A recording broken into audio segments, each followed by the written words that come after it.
The 9/11 Commission failed to fulfill the single task it was charged with, explaining how 9/11 happened and why. Instead, it lied. But the 9/11 Commission did achieve another goal. Bush is winning, baby!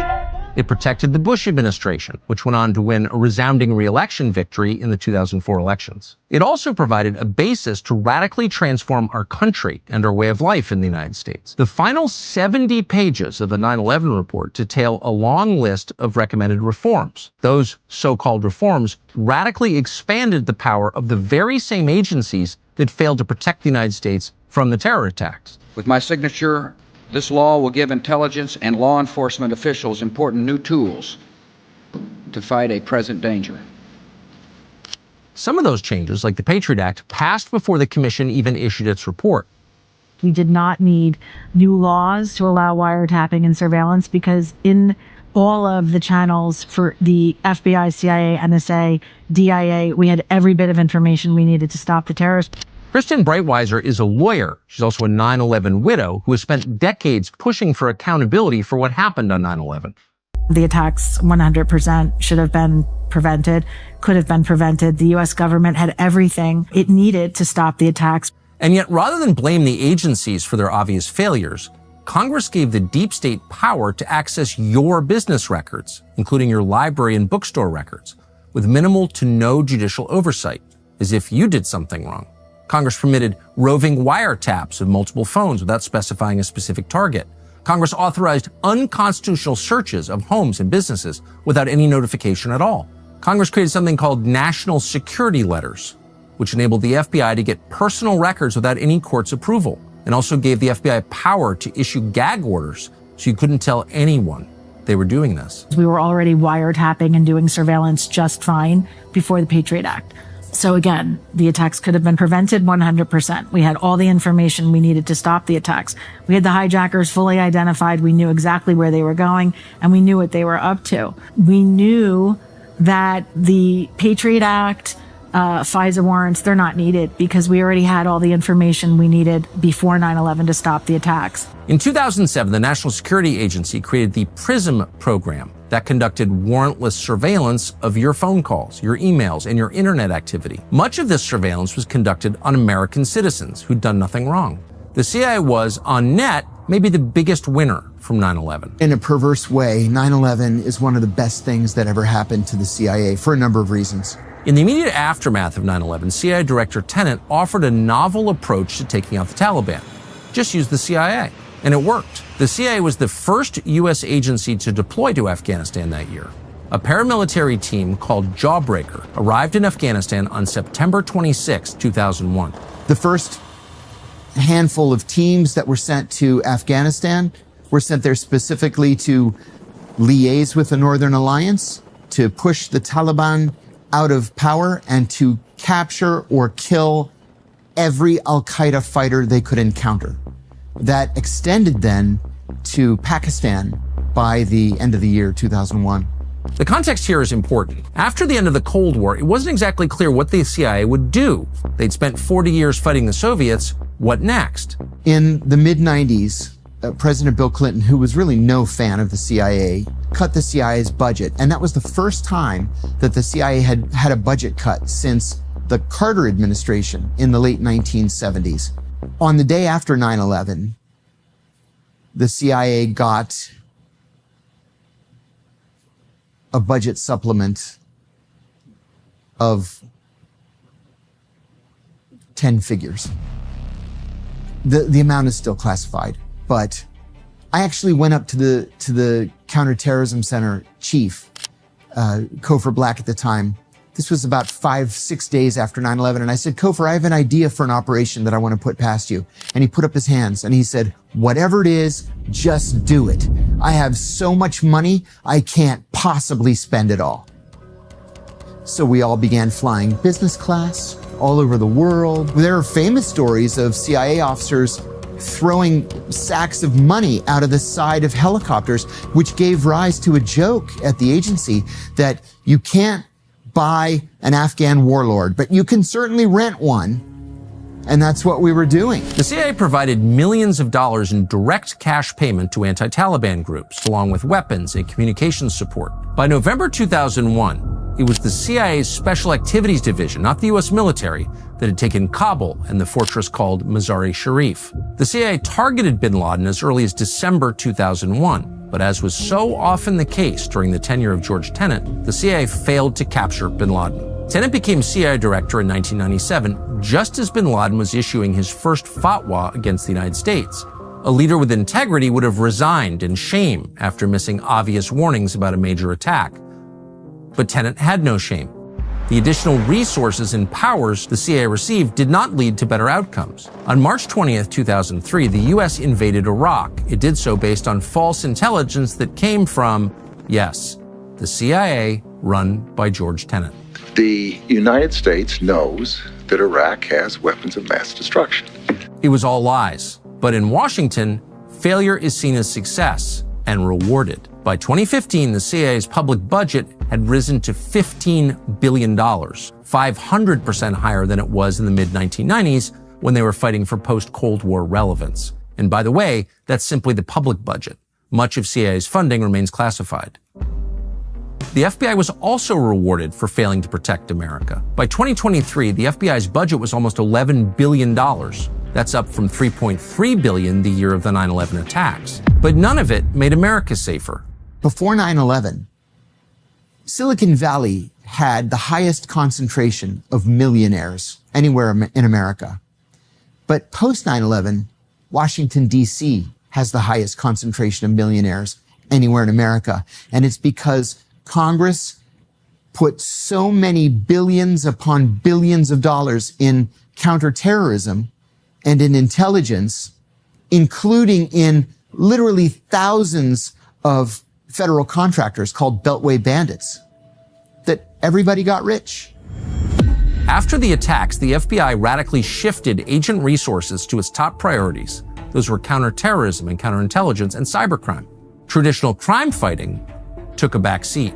The FBI's drug program has sustained by far the largest reduction in FBI agent workforce, about 550 positions, or more than 80% of the non-supervisory field agents who are permanently reprogrammed. Not surprisingly, this reduction in drug fighting aligned with the deadliest drug epidemic in American history. More than 1 million Americans died. I am not only not a conspiracy theorist, I'm about as far away from being a conspiracy theorist as a person can be. But I'm also a realist, and I made the first half of my career at the CIA as an analyst. And to come to an analytic judgment, you have to look at the evidence. Well, the evidence surrounding 9/11 says that there is a far greater story there than we have been led to believe. Many of the people involved in this story should be in prison today. But of course they're not. That's the real story of 9/11. It's the story of winners and losers. On the day of the attacks, the losers were the 2,977 civilians who were murdered. It was the children who found out their parents weren't coming home.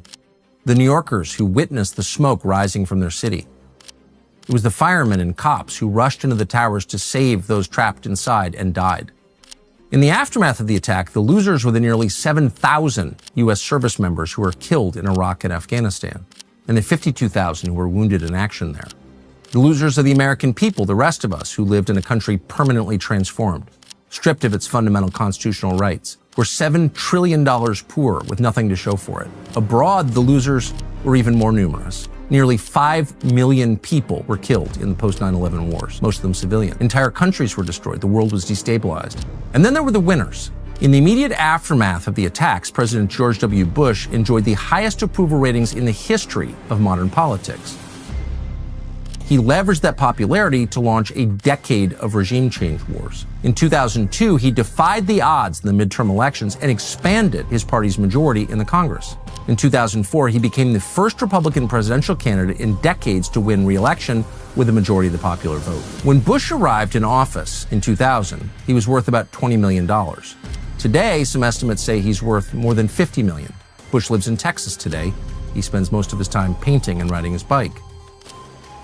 National Security Advisor Condoleezza Rice, who spent most of 2001 ignoring the steady stream of very clear warnings about an imminent terror attack, got a promotion. In 2005, she became the Secretary of State. She received the overwhelming support from the United States Senate. Since then, Rice has enriched herself by serving on numerous corporate boards and is director of the Hoover Institution at Stanford University, where she is a professor. Disgraced CIA Director George Tenet, meanwhile, retired from the CIA in 2004, about a year after he provoked the invasion of Iraq. He got a sinecure as a professor at Georgetown University, not surprisingly. He authored multiple books, and, as so many in the CIA do, he joined the board of directors of multiple defense contractors. Tenet also spent more than a decade at an investment bank.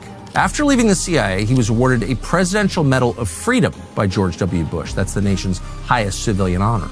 John Brennan, the Saudi station chief who helped the hijackers get their passports, blocked Alex Station from getting basic biographical details about Osama bin Laden, and personally worked to ensure that John Kiriakou ended up going to prison for telling the truth about what the CIA was doing, ended up running the CIA itself. He was appointed by Barack Obama to be director. While running the CIA, Brennan was caught hacking the computers of the Senate Intelligence Committee. Brennan lied about that and never faced consequences for that lie. After leaving the CIA, he played a central role in the Russiagate hoax that dominated Donald Trump's first term. He obtained a sinecure at the University of Texas and became an MSNBC contributor. Cofer Black, who ran the Counterterrorism Center, left the public sector for a successful career as a defense contractor. In 2017, maybe inevitably, he joined Hunter Biden on the board of Burisma, the Ukrainian gas company. Paul Wolfowitz, the Pentagon official who began calling for an invasion of Iraq just hours after the 9/11 attacks, ended up getting the war he wanted. He also got a promotion. In 2005, Paul Wolfowitz became the president of the World Bank.